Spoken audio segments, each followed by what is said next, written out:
name's Evan Carr, and today I'll be interviewing Rick Royardeen.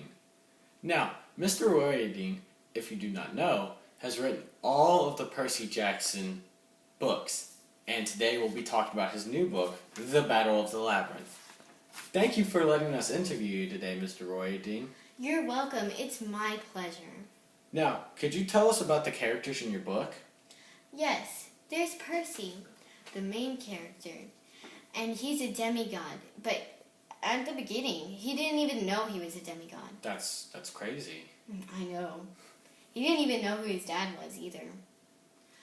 There's Annabeth, his best friend, who helps him along on his quest to save the world. And she goes to Camp Half-Blood with him. She's a demigod also. There's Grover, a satyr, and that means he's half goat and half human, who also helps Percy save the world on his many adventures.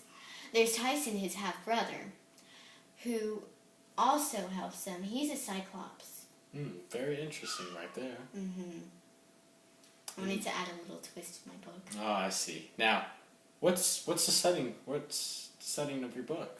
I'm glad you asked. Let me grab this. I made this poster just in case you asked me that. Okay. The setting is it means the time and place. This all took place in the labyrinth. And the labyrinth, this all took place in the labyrinth, but it happened present day. It could also happen in the future. Wow. But most likely, it happened present day. So it could be happening right now. That's insane right there. It's crazy.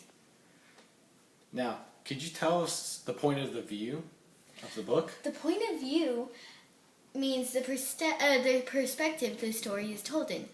I decided to write it in Percy's perspective so that you readers could understand Percy better. It's very interesting. Now, what's the genre of the book? The genre is the category in which the book is in. And my genre is fiction because as far as we know, Very interesting. as far as we know, demigods and gods, especially Greek gods, are just myths. Yeah, they could exist. You never know. And what's the plot? What's the plot of your book? The plot, or the problem and resolution, is that Chrono is trying to overthrow Olympus and the Greek gods. Oh no. It's terrible. Sounds awful. And it is resolved in the next book. But I would tell you about it, but I can't. I'm so sorry. I see. And could you give us a summary of your book, Mr. Royardeen? The summary. Well, this book is mainly about the demigods who are going to Camp Half-Blood. And in the beginning, Annabeth and Percy are running away from deadly gargantuan scorpions. No. Yes, it's horrible. But the good part is they find the labyrinth. And that means that they can find Kronos, they can destroy his plans, they can do many things. And in the middle, they enter the labyrinth. And they try to find their way through it to find Kronos so they can destroy his plans to overthrow Olympus. But, in fact, they cannot. Because he is a Titan, and that means he is the father of the gods. Oh man, I didn't know the gods had parents. Yeah. It's interesting. And he's the father of the centaurs. Oh, wow. Well, I only wrote he's the father of Chiron, their teacher or mentor, whichever one you like to say. I see. And then Yeah, all of them. what's the theme of your book, Mr. Royardeen? Well, the theme, we put it on this paper. The theme is the message or meaning of the story. That's what the meaning. Okay. The theme of my book is courage, because all of the demigods in this book, and Tyson and Grover, have to be very courageous to go fight against the Lord of Time. Yes, they do have to be very courageous, in fact, to do that.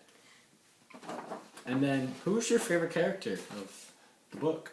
My favorite character is Annabeth. I mean, she's just wonderful. This is what she looks like. Oh, wow. Very beautiful.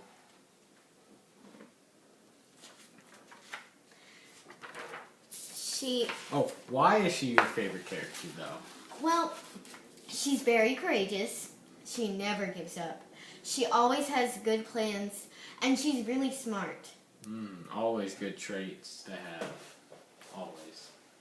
Well, thank you very much, Rick Dean. Hang on, I didn't show you her characteristics, or what she looks like. Of course. Her feelings. So I made this poster. She has blonde, her looks are blonde hair, gray eyes.